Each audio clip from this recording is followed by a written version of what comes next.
बिस्मिल्लाहिर्रहमानिर्रहीम। अस्सलाम वालेकुम। काश्तकार भाई, जैसे ही आपकी धान की फसल तकरीबन कोई 100 दिन की होती है तो आप देखोगे कि आपके धान की फसल के ऊपर से बोर जो है वो झड़ चुका होगा। काशवी जब सिट्टा बाहर निकलता है उसके बाद बोर आता है हमारी फसल के ऊपर। ये बोर तकरीबन कोई 7 8 10 दिन तक रहता है। उसके बाद ये बोर झड़ जाता है और हमारी फसल जो है धान की वो अगले मरहले के अंदर दाखिल हो जाती है, जिसे दाने की दूधी हालत कहते हैं। होता क्या है कि इस वक्त जब आप सिट्टे से मुंजर से दाने को दबा के देखोगे तो उसके अंदर से आपको दूध निकलता हुआ नजर आता है, यानी दूधिया सा पानी आपको निकलता हुआ नजर आ रहा होता है। काशवी दाने की बहुत ही अहम हालत होती है।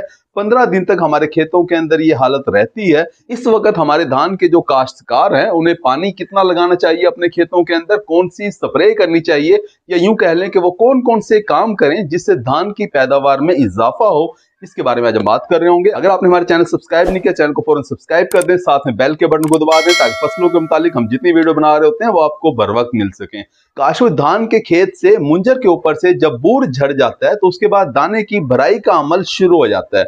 और दाने की भराई का अमल के अंदर जो अहम किरदार अदा करता है वो हमारी फसल का झंडा पत्ता होता है, यानी पौधे का सबसे बड़ा पत्ता जो सबसे ऊपर होता है। इसे इंग्लिश में फ्लैग लीफ कहा जाता है। ये पत्ता अहम किरदार अदा करता है क्योंकि ये वही पत्ता होता है जो मुंजर को सिट्टे को खुराक दे रहा होता है। काशवी एक तो ये फ्लैग लीफ सबसे ऊपर वाला पत्ता ये खुराक देता है, इसके बाद फिर इससे नीचे वाला पत्ता है, इससे भी खुराक आ रही होती है।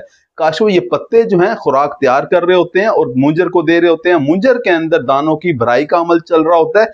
जितनी ज्यादा अच्छे तरीके से ये भराई का अमल मुकम्मल हो जाता है उतनी ही ज्यादा हमारी पैदावार आ रही होती है। दाने का वजन भी उतना ज्यादा बन रहा होता है और दाने का साइज भी उतना ज्यादा बन रहा होता है। काशवी इस वक्त दर्जा हरारत मौसम का भी बहुत अहम किरदार है। अगर इस वक्त दर्जा हरारत 22 से लेके 30 डिग्री सेंटीग्रेड के दरमियान में हो तो ये आइडियल टेम्परेचर है, आइडियल दर्जा हरारत है, जिसके ऊपर दानों की भराई का अमल बहुत ही अच्छे तरीके से मुकम्मल हो रहा होता है, यानी दाने के अंदर बड़े ही अच्छे तरीके से वजन आ रहा होता है और हमारी पैदावार बढ़ रही होती है। अगर ये टेम्परेचर ज्यादा हो जाए इस वक्त किसी भी इलाके के अंदर, इस वक्त दर्जा हरारत ज्यादा हो जाए तो धान की पैदावार कम हो जाती है। क्योंकि होता क्या है कि ये भराई का अमल 15 दिन के अंदर मुकम्मल होना होता है। अगर दर्जा हरारत ज्यादा हो जाए तो ये 15 दिन कम होके 12 दिन भी हो जाते हैं, 13 दिन भी हो जाते हैं। और अगर दर्जा हरारत कम हो जाए तो ये 15 दिन का जो अमल है भराई वाला ये बढ़ के 18 दिन भी हो जाता है। काशवी अगर तो ये दुरानियां बढ़ जाए तो पैदावार बढ़ जाती है, और अगर ये दुरानियां कम हो जाए यानी 12 दिन के ऊपर आ जाए तो पैदावार भी कम हो जाती है। क्योंकि होता क्या है कि दाने का साइज छोटा रह जाता है, दाने के अंदर वजन सही तरीके से नहीं होता। ये जो मिल्किंग स्टेज है, दाने की दूधिया हालत है, बड़े ही जल्दी तरीके से बड़ी जल्दी से मुकम्मल हो जाती है और हमारी पैदावार कम हो जाती है। तो काशवी इस वक्त दर्जा हरारत का 30 डिग्री सेंटीग्रेड से ऊपर ना जाना ही बेहतर होता है। इसके अलावा अगर पानी की बात की जाए कि इस वक्त आपको पानी कितना लगाना चाहिए अपने खेतों के अंदर, तो इस वक्त आपको पानी भर के रखने की जरूरत नहीं है। जैसा कि हमने आपको पहले बताया था कि जिस वक्त फसल के ऊपर बूर हो, जिस वक्त सिट्टा बाहर निकल रहा हो, उस वक्त आपको अपने खेतों के अंदर 2 इंच पानी खड़ा करके रखना चाहिए। लेकिन इस वक्त जब बूर झड़ चुका है, दाने के अंदर भराई का अमल चल रहा है, तो इस वक्त आपको पानी खड़ा करने की जरूरत नहीं है। आप तरवतर का पानी लगा सकते हैं, यानी कि आप पानी लगाएं, उसके बाद उसे जज़ब होने दें, फिर 2 दिन गैप दें, 2 दिन का वक्फा दें और उसके बाद फिर पानी लगा दें। काशवी अगर खाद की बात की जाए कि इस वक्त आपको कौन सी खाद का इस्तेमाल करना चाहिए, तो आपको खाद कोई भी नहीं देनी चाहिए। इस वक्त आपको ना तो पोटाश देनी चाहिए, ना कैन गवारा, ना ही यूरिया और ना ही कोई और खाद आपको देनी चाहिए। आप सिर्फ स्प्रे करवा सकते हैं। अगर आप पोटाश का स्प्रे करवा देते हैं इस वक्त जब दाना दूधी हालत में यानी दाने की भराई का अमल जारी है, तो दाने का वजन बढ़ जाता है, भराई का अमल बहुत ही अच्छे तरीके से मुकम्मल हो रहा होता है। पोटाश की अगर बात की जाए तो पोटाशियम नाइट्रेट का आप इस्तेमाल कर सकते हैं 1.5 किलोग्राम फी एकड़ के हिसाब से 120 लीटर पानी के अंदर हल करके, इसका आप स्प्रे करवा सकते हैं। इसके अलावा पोटाशियम सल्फेट का भी आप स्प्रे करवा सकते हैं 1.5 किलोग्राम फी एकड़ के हिसाब से पोटाशियम सल्फेट का भी स्प्रे करवा सकते हैं।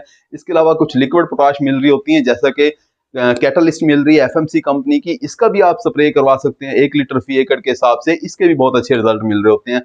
काशवी जिस वक्त आप पोटाश का स्प्रे करवाते हैं तो इससे ना सिर्फ दाने की भराई का अमल अच्छे तरीके से मुकम्मल होता हुआ नजर आ रहा होता है, बल्कि दानों की क्वालिटी भी बढ़ रही होती है, चावल की क्वालिटी अच्छी हासिल होती है उन खेतों से जो काश्तकार हमारे ये पोटाश का स्प्रे करवा रहे होते हैं। काशवी ये पोटाश का स्प्रे इस वक्त जरूरी नहीं है क्योंकि पोटाश का इस्तेमाल हमने जमीन की तैयारी में भी कर दिया था, उसके बाद गोब की हालत में पोटाश का स्प्रे हमने कर दिया था। लेकिन अगर आप अपनी पैदावार को मजीद बढ़ाना चाहते हैं तो उस सूरत में आपको ये पोटाश का स्प्रे कर देना चाहिए। हमारे जो बहुत अच्छे काश्तकार हैं वो इस वक्त पोटाश का स्प्रे कर रहे होते हैं। काश वो इस वक्त बोरान का स्प्रे नहीं किया जाता। हमारे काश्तकार ये पूछ रहे होते हैं कि गोब की हालत में हमने जो बोरान का स्प्रे किया था, क्या इस वक्त भी हम इसे मिक्स कर दें? तो इस वक्त आपको बोरान का स्प्रे मिक्स नहीं करना चाहिए। इसके अलावा फंजीसाइड का स्प्रे मिक्स करने का भी आप पूछ रहे होते हैं। गोब की हालत में हमने फंजीसाइड का स्प्रे किया था ताकि हमारी फसल के अंदर कोई फंगस वाली बीमारी ना आए। इस वक्त अगर आपको खेत के अंदर बीमारी नजर नहीं आ रही तो आपको फंजीसाइड का स्प्रे बिल्कुल नहीं करना चाहिए। लेकिन अगर आपको पत्तों के ऊपर दाग धब्बे नजर आ रहे हैं, बीमारी आपको आती हुई नजर आ रही है, तो आप फंजीसाइड का स्प्रे भी इस पोटाश के साथ मिक्स करके कर सकते हैं। किसी भी अच्छी फंजीसाइड का इस्तेमाल कर सकते हैं, जैसे कि टेबाकोनाजोल और ट्राइफ्लॉक्सीस्ट्रोबिन का मिक्सचर आपको नेटिवो के नाम से मिल रहा होता है, बायर कंपनी का, ये भी आप स्प्रे कर सकते हैं।